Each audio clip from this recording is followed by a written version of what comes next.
Hey guys, it's Allie with Allie Answers. I hope that you're having a fantastic day. Today we are going to talk about how to get what you want. It's a little sales training, some sales training, because I used to be in sales. And so I want to share my knowledge for free with you here on this channel. I want to teach you something very important if you are trying to persuade someone. Now, in this case, you may be trying to persuade a loved one or someone who needs assistance, but this could be anybody. You can use this information on your kids, on your boss, anyone, okay? Anybody. And you may think, I don't need to sell anything. Especially if you're in a caregiving position, you probably have to sell something. You might have to sell that we're going to the doctor. You might have to sell that we're going to have help at the home now. You might have to sell that they've got to use their walker or cane. You're going to be selling a lot of things, friend. First of all, I want you to remember that you need to set the stage. That means you need to consider where the other person is coming from. Are they hungry? Are they tired? Are they already irritated? Is it the end of a long day? This is not the time when we have important conversations. Nope, it is not. Because you know what you're going to get? You're going to get a no. Yep, that's right. I used to manage a team of salespeople, and no one can persuade you like a team of salespeople. So I was managing them, and whenever they wanted something from me, looking back, they always used the same technique. They set the stage. So first thing they would do is go cut down the air conditioner so that I would be cool and comfortable. I was known for being hot-blooded, and so the first thing they would do is make sure I was comfortable and the air conditioner would come on. And then the next thing that would happen is someone would show up with a favorite treat of mine, or they would say, hey, we're thinking about going to get a snack. What do you want? They would make sure that I was comfortable physically. They would give me my special little treat, let me eat it, and then they would hit me. Then they would be like, hey, this is what we need. We need to switch places this weekend, or could we close early on this day, or whatever they wanted. They knew to put me in the best situation possible. If you put your person in the best possible situation so that they are more likely to give you a yes, you are more likely to get what you want. Second, say less. Say less, and I mean this in the nicest way, but most people who've not been in sales don't realize that they get a yes, they get an agreement, and then they keep talking. So what does that mean? What kind of an agreement might I be looking for? You're looking for nodding, you're looking for yes, you're looking for that sounds great, you're looking for a sure. Some people, it's a shrug, like, okay, that's a yes. Even if you get that little tiny emotion, that little motion from them that they are giving you agreement, that's when you stop immediately. Stop, stop, stop. I've seen many people talk the person out of what they were selling, what they wanted, because they just kept talking. So if you get a yes, stop talking, go and make it happen.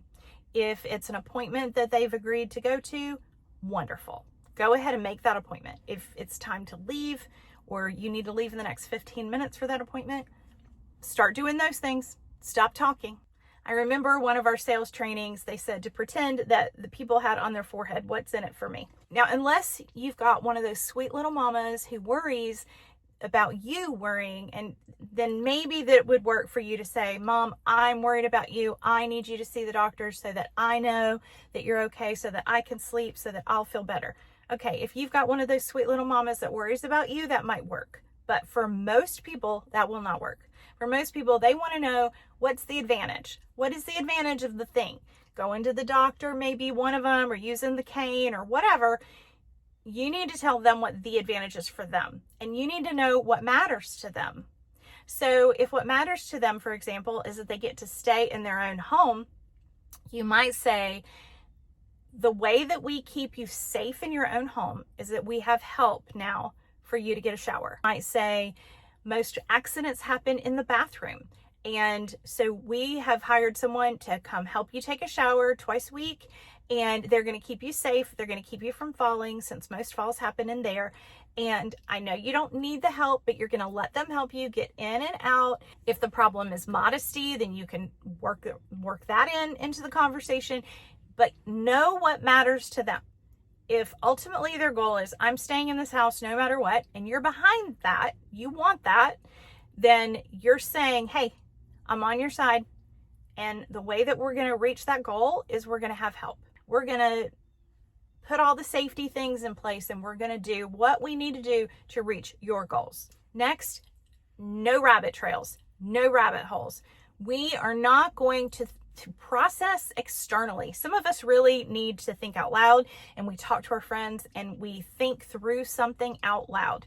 That's absolutely fine. But you don't need to do that when you're going into a negotiation. When you're going in to explain your side, they don't need to hear all that, especially if they have any kind of dementia or they have any cognitive impairment at all. It's going to be very frustrating. Way too many facts, way too much. So again, you want to pare down, say less. I understand that it's out of respect, but a lot of families feel like they have to ask permission for things that are necessary.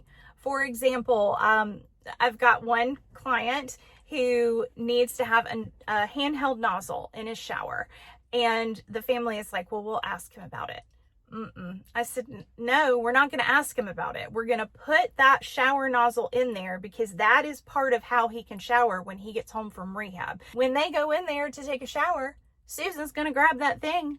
And if necessary, she can explain that, hey, you had one of these around and we had it installed so that I could help you with the shower and it would be easier. There could be all kinds of reasons why that man did not want that shower nozzle in there. Maybe it was too much for him to handle. Maybe. That's okay. Very matter-of-factly, not disrespectfully at all. You're not ordering them. You're not commanding them. Neutral tone, just state a fact. This is what we're doing now. Same kind of just matter-of-fact approach whenever I'm talking about anything touchy. Either it is putting cameras in the home or it is changing the shower nozzle. I'm going to use just a very matter-of-fact tone. I'm not going to be disrespectful in any way, but I also am not asking. Things are non-negotiable at some point. If we're going to keep somebody safe, this is non-negotiable. It's not being rude to have a just matter-of-fact approach. I always think it's better to do it in past tense. So for example, hey, we put a camera in the living room because we're going to have caregivers in the home now. Nobody else can look at it except for these two people. And we are respecting your privacy. We are not putting it in any place like the bathroom or anything like that. But we need this for this reason. Very simple. You don't make a big deal out of it. If you make a big deal out of it, it's going to be a big deal for them. You give options where there are options that are appropriate, but we don't give options when there is no option. So you're not going to ask permission to have someone in the home if that's what's needed to keep them safe and to reach their goal. You're not going to ask permission to make any changes that you have to make it safe for them. You're just going to matter-of-factly tell them. My final tip is, you're doing all these things, it goes well, they say yes, you shut up, like I told you, and change the subject. Change the subject. I was about to call Janet. Do you want to talk to her too? You change the subject. New subject. Moving on. That's it. If you made it this far, I just want to thank you for watching.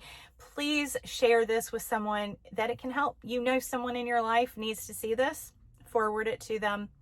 Thank you for subscribing. Thank you for commenting. Thank you for sharing. It helps more people see these videos and we can help more people and do more good. Thank you so much for caring for your loved one. I hope that you have a great day. I love you guys. Bye-bye.